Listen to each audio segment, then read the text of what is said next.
최근 고독사나 자살을 하는 남성 노인이 크게 늘어나자 자치단체가 맞춤형 예방에 나서고 있습니다. 사회적 고립과 단절 해소가 핵심입니다. 청주의 한 고층 아파트에서 중학생이 2달간 달걀을 투척하다 경찰에 붙잡혔습니다. 학업 스트레스가 원인이었습니다. 최근 이시정 지사가 도와 제천 화재 참사 유가족을 갑과 을 관계에 빗대 발언했다는 주장이 나와 파문이 일고 있습니다.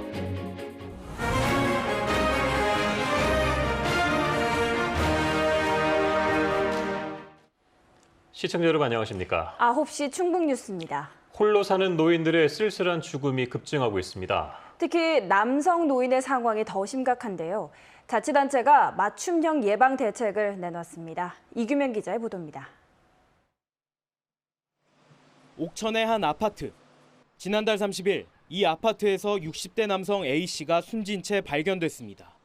숨진 지 열흘가량 지난 뒤였습니다. 그 냄새가 많이 나갖고 못 살겠다고 그왔다고 하더라고요. 정부에 혼자 살고 뭐라고 이혼하고 그랬다는 거 있잖아요. 건강 문제나 생계난, 아내와의 사별 등으로 사회적으로 고립된 남성 독거노인의 쓸쓸한 죽음이 늘고 있는 겁니다. 실제 고독사를 추정해 볼 수 있는 무연고 사망자가 최근 4년 사이 60%가량 급증했는데 남성의 비율이 압도적으로 높았습니다. 60세 이상 자살률 역시 남성이 여성보다 2.5배 이상 높았습니다. 배우자를 상실한 경우에는 일상생활에서도 가장 큰 문제가 생기고요. 사회적으로 역할을 했던 거에 대한 상실감 또한 여성 노인보다는 훨씬 더 높을 거라고 생각이 들어요. 상황이 이렇다 보니 남성 독거노인의 특성을 고려한 맞춤형 예방 대책까지 등장했습니다. 집안일이 서툰 남성을 위한 요리와 집안일 교육 등으로 일상생활에 자립을 돕고 사회적 고립과 단절을 해소하기 위한 건강과 교육 프로그램을 제공합니다. 큰 도움이 되죠. 실장 내가 해보니까 일할 게 너무 많아. 집에서 할 일도 너무 많아요. 노인 인구가 많고 자살률 전국 1위라는 불명예를 안고 있는 충북의 의미 있는 시도입니다. 외로움 중에 가장 취약하게 노출되어 있는 것이 남성 독거노인이고요. 이런 남성 독거노인의 사회성을 증진시키는 것, 이것이 노인 자살 예방을 위한 가장 큰 핵심 사업이 아닐까. 지난해 독거노인 인구는 140만 명. 획일적인 노인 복지 정책을 벗어난 맞춤형 예방 대책이 효과를 거둘 수 있을지 주목되고 있습니다. KBS 뉴스 이규명입니다. 청주의 한 고층 아파트에서 날달걀이 수시로 떨어져 주민들이 불안에 떨었는데요. 급기야 경찰까지 나와서 결국 범인을 잡았는데 이 아파트에 사는 10대 소년이었습니다. 어찌된 일인지 이유진 기자가 취재했습니다. 고층 아파트 외벽 사이로 동그란 물체가 허공을 가르며 떨어집니다. 바닥 곳곳에 흩어진 잔해들, 바로 달걀입니다. 언제 어디서 날아올지 모르는 달걀 세례에 주민들은 불안에 떨어야 했습니다. 아이랑 같이 집에 오는데 옆에 계란이 떨어져서 너무 놀라서 정말 무서워서 진짜 이렇게 주변을 볼 수가 없고.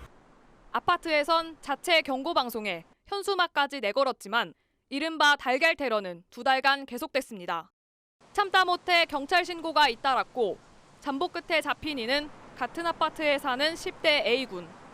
학업 스트레스가 원인이었습니다. 부모가 없는 틈을 타 창밖으로 던진 달걀만 10여 개. 실제로 다친 주민은 없었지만 경찰은 고층에서 던진 달걀을 맞을 경우 다칠 수도 있어 특수폭행 혐의를 적용하는 방안을 검토하고 있습니다.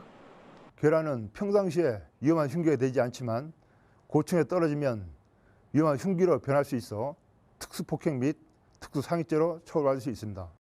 다만 경찰은 A군이 형사 책임을 지지 않는 만 14세 미만의 청소년인 점 등을 고려해 소년보호 사건으로 처리할 예정입니다. KBS 뉴스 이유진입니다. 도시공원 민간 개발과 관련해 청주시 의회에서 설전이 오갔습니다. 오늘 열린 청주시 의회 임시회 시정질문에서 도시건설위원회 박완희 의원은 청주시 지역 아파트 매매 지수가 2015년 이후 43개월째 하락하고 전국 최장기 미분양 특별관리지역인데 8개 도시공원에 아파트 12,000가구를 짓겠다는 게 온전하냐고 지적했습니다. 이에 대해 한범덕 시장은 민간 사업 시행자가 최소한 사업성이 있다고 판단해 제안한 사업이고 꾸준한 공급은 주택시장 안정에도 필요하다고 답했습니다.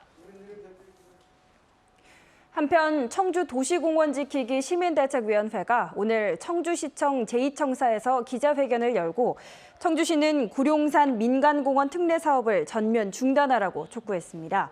이들은 청주시가 시민의 의견 수렴 없이 일방적으로 사업을 추진하고 있다며 1인 시위와 거리 서명 운동 등 도시공원을 지키기 위해 다양한 행동을 하겠다고 강조했습니다.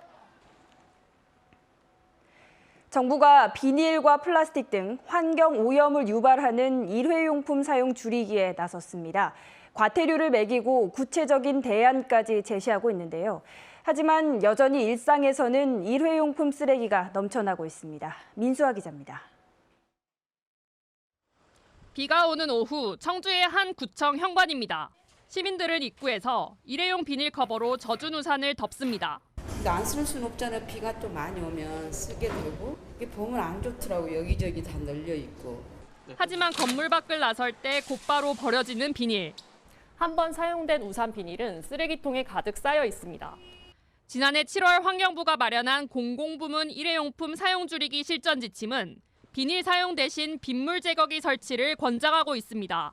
일회용품 쓰레기 없이 빗물을 닦아낼 수 있기 때문입니다. 그 일회용 비닐을 안 쓰면서 그 자연 환경에도 도움이 될 것 같고요. 또 이렇게 그 물방울 정리하는 것도 또 간편한 거라서 더 좋은 것 같아요. 하지만 강제 사항이 아니다 보니 사용하는 곳도 드물고 공공기관에서조차 제대로 홍보되지 않고 있습니다. 바닥이 지저분해지고 이제 이런 것 때문에 좀 그런 거 있고 또 청소하는 사람 아줌마가 항상 또 거기 또 신경 써야 되니까 금이 있다고 하면은 구입해갖고 도착을 해야 되겠죠. 말뿐인 일회용품 줄이기 운동. 아직도 일상 곳곳에는 비닐 쓰레기가 넘쳐나고 있습니다. KBS 뉴스 민수아입니다. 충북 지역 휘발유 평균 가격이 15주째 상승세를 이어가며 1리터에 1,540원을 넘어섰습니다. 한국석유공사의 유가정보 서비스 오피넷에 따르면 오늘 기준 충북의 휘발유 평균 가격은 1리터에 1,540.57원을 기록했습니다. 또 경유값은 1,402.07원을, LPG값은 861.93원을 기록했습니다. 60명의 사상자를 낸 제천 화재 참사의 책임 소재를 두고 유가족과 충청북도가 맞서고 있는데요. 이시정 지사가 도와 참사 유가족을 갑을 관계에 빗대 발언했다는 주장이 나와 파문이 일고 있습니다. 박미영 기자의 보도입니다.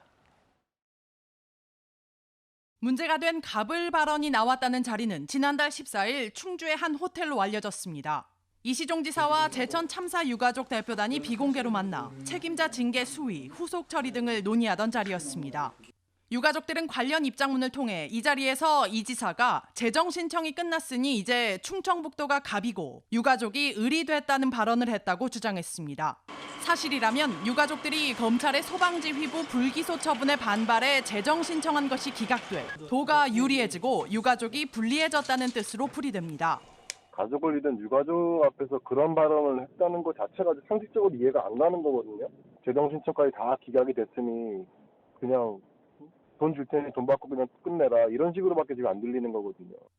이 지사는 또 제천 참사의 근본 원인과 책임을 규명할 국회 행정안전위원회의 소위원회 활동에 대해서는 우리에게 걸림돌이 생긴 것 같다고도 말한 것으로 알려졌습니다.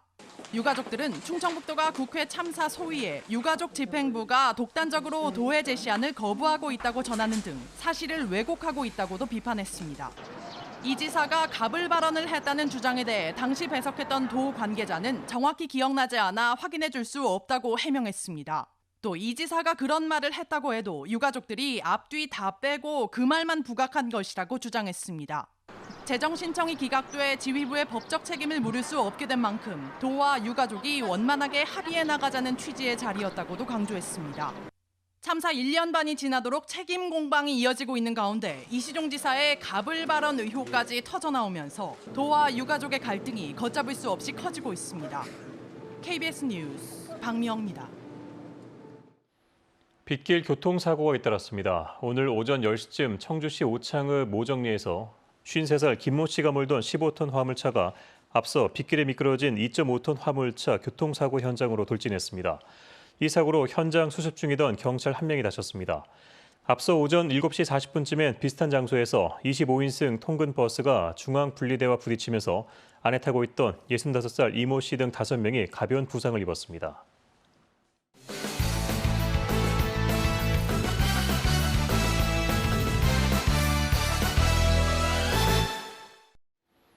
청주의 한 고등학교 코치가 제48회 전국 소년체육대회에 출전한 중학교 선수들을 응원하러 방문했다가 선수를 폭행해 논란이 일고 있습니다. 충청북도 교육청은 청주 모 중학교의 B 선수가 지난 26일 전북 익산에서 경기를 마친 뒤 점심을 먹는 자리에서 충북체육회에서 파견한 C 코치가 던진 휴대전화에 맞아 얼굴에 큰 상처를 입었다고 밝혔습니다. 충북체육회는 진상 조사를 벌인 뒤 징계 수위를 결정할 예정입니다.